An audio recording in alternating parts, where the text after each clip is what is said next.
평안하십니까 성도 여러분. 오늘은 민수기 15장 22절부터 41절을 철저한 율법 준수라는 제목으로 묵상하겠습니다.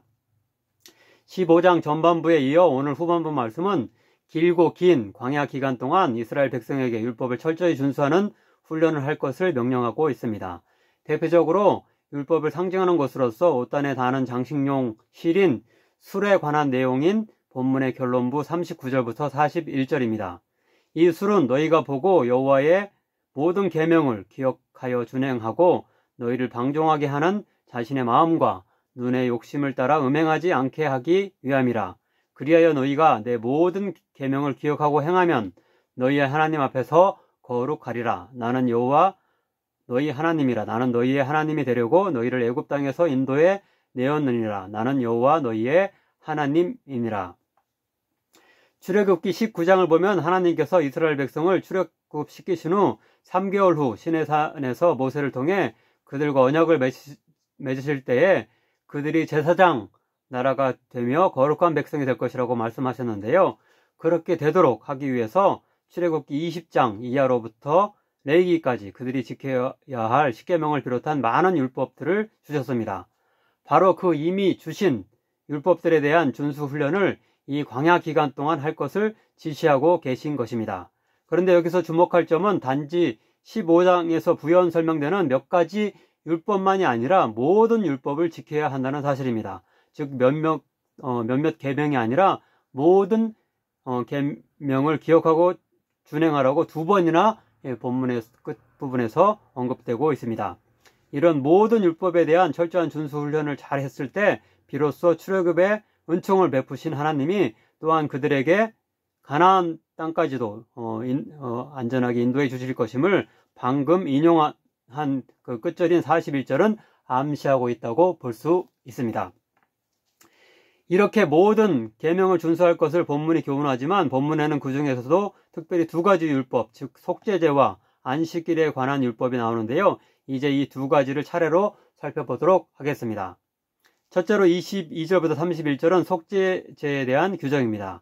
이미 레위기 4장에서 속죄제에 대해서 규정되어 있는데요. 거기서는 제사장과 회중, 그리고 족장, 평민 등 네 부류의 사람의 속죄제가 구분되어 있습니다.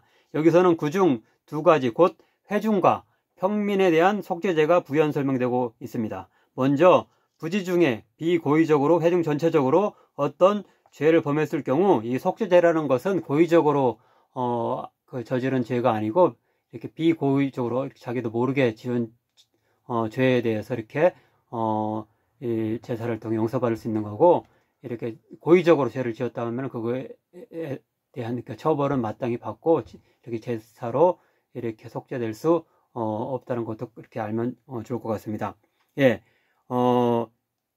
여기서는 부지 자기도 모르고 비고의적으로 지은 죄에 대한 속죄제가 이렇게 나오고 있는데, 먼저 회중 전체적으로 어떤 죄를 범했을 경우에 수송아지 한 마리와 숫염소 한 마리 그리고 소제와 전제를 드리도록 이곳에서 규정됩니다. 레위기 4장에서는 수송아지에 대한 규정만 있는데요. 여기서는 숫염소 제물 그리고 소제, 전제가 추가되면서 강화되어 있다고 볼 수 있습니다.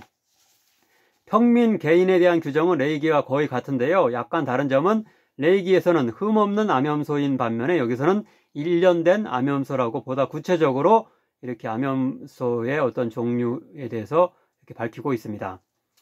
그런데 이런 제물에 대한 약간의 차이 말고도 레위기 4장과 본문의 차이점은 여기서는 이 속죄제의 규정을 함께 거주하는 이방인도 지켜야 한다라고 하는 대목입니다. 레위기 4장에서는 그런 이방인도 지켜야 한다 그런 말씀이 없는데, 여기서는 이방인도 이렇게 내국인과 마찬가지로 똑같이 지켜야 한다, 이것들이 계속해서 반복되어서 강조되고 있습니다.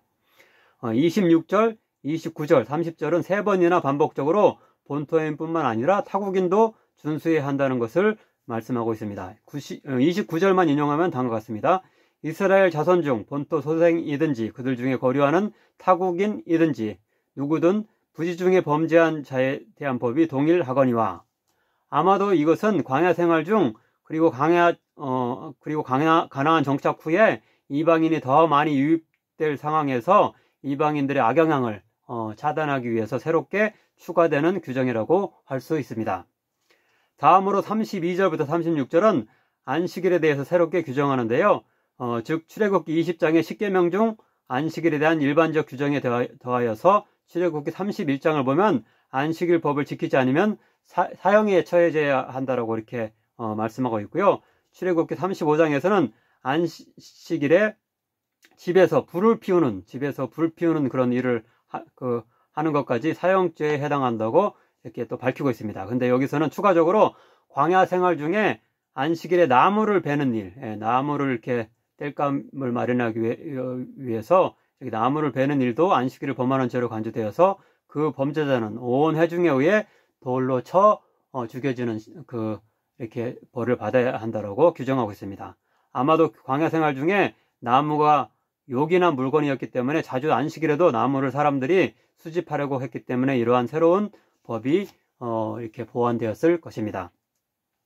이렇게 법문은 이미 시내산에서 주었던 율법을 재적용하고 강화하며 보완하고 있는데요. 그 목적은 광야 생활 중에 흐트러질 수 있는 백성들의 마음을 다잡고 하나님의 말씀에 보다 철저하게 순종하도록 하기 위함이었을 것입니다. 아무쪼록 우리들도 새로운 상황 가운데 성경 말씀을 적절히 재해석하고 적용하며 빈틈없이 실천하여서 어떤 경우에도 하나님의 거룩한 백성다운 모습을 상실하지 않을 수 있기를 간절히 바랍니다. 기도하겠습니다.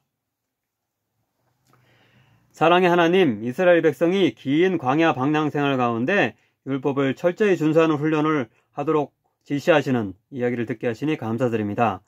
광야 생활을 가나안 땅에 들어가 모든 족속에게 본이 되는 제사장 나라를 이루기 합당한 거룩한 백성이 되는 연단과 성숙의 기회로 삼도록 하신 것을 깨닫습니다. 우리 역시 뜻하지 않은 불안정한 일과 방황의 기간이 오더라도 그것을 오히려 하나님의 말씀에 더욱 붙들리는 기회로 삼을 수 있게 하소서. 새로운 상황과 도전을 핑계로 말씀에 순종하는 일을 게을리하는 것이 아니라 한 말씀도 놓치지 않기 위해 주의하며 새롭게 적용하고 적극적으로 실천할 수 있는 자들 되게 하소서. 예수님의 이름으로 기도하옵나이다. 아멘.